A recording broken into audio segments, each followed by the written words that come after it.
Renault Rafale. Skan labi, vai ne?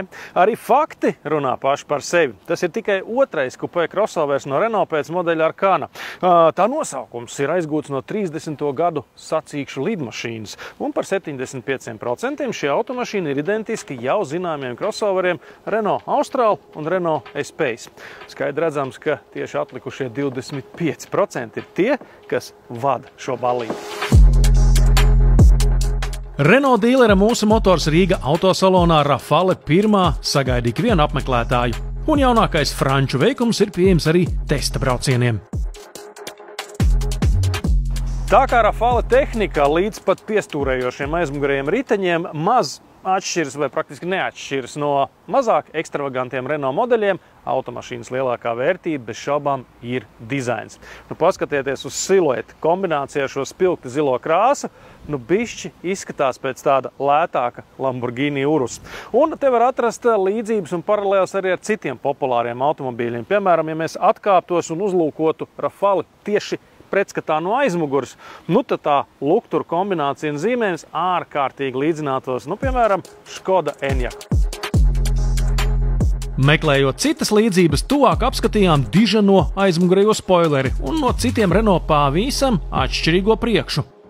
Man daudz svarīgāk šķiet, ka automašīna ir liela ne tikai no ārpuses, bet arī no iekšpuses, un tā skaitā arī aizmugurē. Paskatieties, ir milzīgas aizmugurējās durvis, un vietas aiz tām arī ir bijis cieņa. Un tas vēl būtu ļoti pieticīgs vērtējums 4,7 metrus garam Renault. Ja automašīna grib izlikties prestižāk nekā tā patiesībā ir, tad mūsdienās te vairs nav nepieciešama liela jauda, jo reti kurš vispār interesējas par to, kas notiek zem motora pārsaka. Daudz svarīgāk ir, kas notiek un kā izskatās salonā. Un pats galvenais, nosacīti prestižai vai wannabe premium automašīnai ir jābūt lielai. Un šajā jautājumā es teiktu, ka Renault Rafale izpilda kādus 9 punktus no 10. Kāpēc ne visus 10? Tāpēc, ka aizmugurē nav atsevišķas klimata kontrolas sistēmas. Toties ir viens bonus. Un tas ir panorāmas stikla jumts, kuram, kā redzat, nav aizvara. Toties, te ir mazs lidmašīnīts attēls, lai atgādinātu to, no kā ir cēlies Rafale nosaukums. Un pats galvenais, ka tas jumts, tieši tāpat kā jaunajā elektriskajā scēnikā, ir fotohromatisks. Tas nozīmē, ka spiežot pogu, te vienkārši aiztumšojas tādi nelieli segmenti. Pie tāda atvēziena Rafale noderētu arī atsevišķa klimata iekārta aizmugurē. Tomēr tik tālu Renault vēl nav izaudzis, tāpēc pārsēdīsimies pie stūres.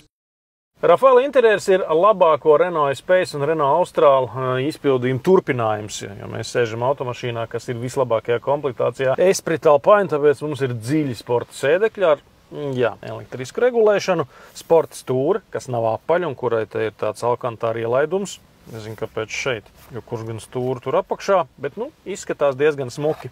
Šim vērķim nav nekāda sakara ar pārnesumiem, jo pārnesums mēs tagad jaunajos Renault slēdzam te uz stūres.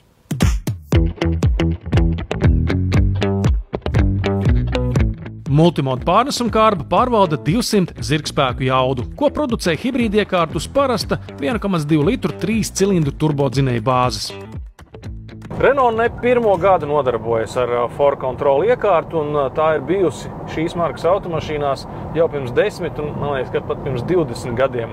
Bet Rafale viņi ir palielinājuši aizmugurē riteņu pagriešanās leņķi mazos ātrumos, un manevrējot uz vietas sajūta ir tāda, it kā mēs brauktu nevis ar priekšpiedziņas Renault, bet gan ar kādu no, jaunākiem Mercedes Firmatic vai Porsche modeļiem.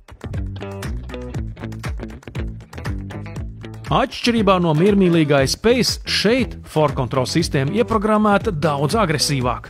Tā jēziņ, kā viņš griežās, tā kā kādreiz Honda Prelude ar stūrējumiem pakaļējiem riteņiem. Īsāk sakot, Rafale ir tā vieta, no kuras man pa īstam sāk patikt jaunie Renault automobīļi. Jo viss, ko viņi bija uztaisījuši līdz šim, šķita vai mazliet sadomāts vai ne līdz galam pārdomāts. Bet Rafale kaut kas patiešām ir. Azartiskais auto vienlaikus ir arī gluži ekonomisks. Renault sola Rafale arī ļoti zemu degvielas patēriņu, kaut kur ap 5,5 litriem uz 100 km, kas nozīmē, ka ar vienu bāku mēs varam veikt līdz pat 1000 km. Mums tik labi nesanāca, bet 6,6 litri tik lielā crossoverā ar 200 zirgspēku jaudu, arī, manuprāt, ir labs rādītājs. Un man te rādījās, jā, ka ar pilnu bāku es varu nobraukt vairāk nekā 700 km. Man der. Labvēlīgos apstākļos Rafale var krietnu gabalu noripot ar automātiski izslēgušos benzīna dzinēju. Pārnesuma kārbas svirus stūris ir laikmetīgs risinājums, taču Renault pārkāpis vienu nerakstītu likumu.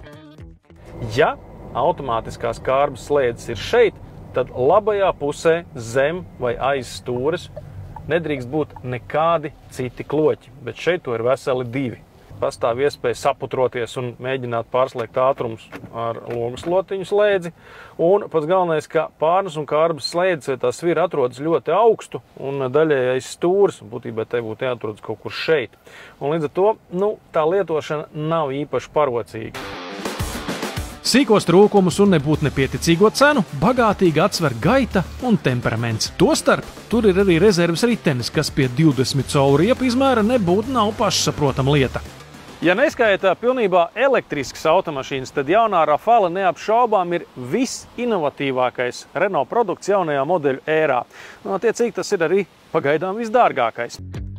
Mūsu motors Rīga šis modelis pieejams tikai 2 komplektācijās, un jau vienkāršākā Tehno maksā 40 890 eiro.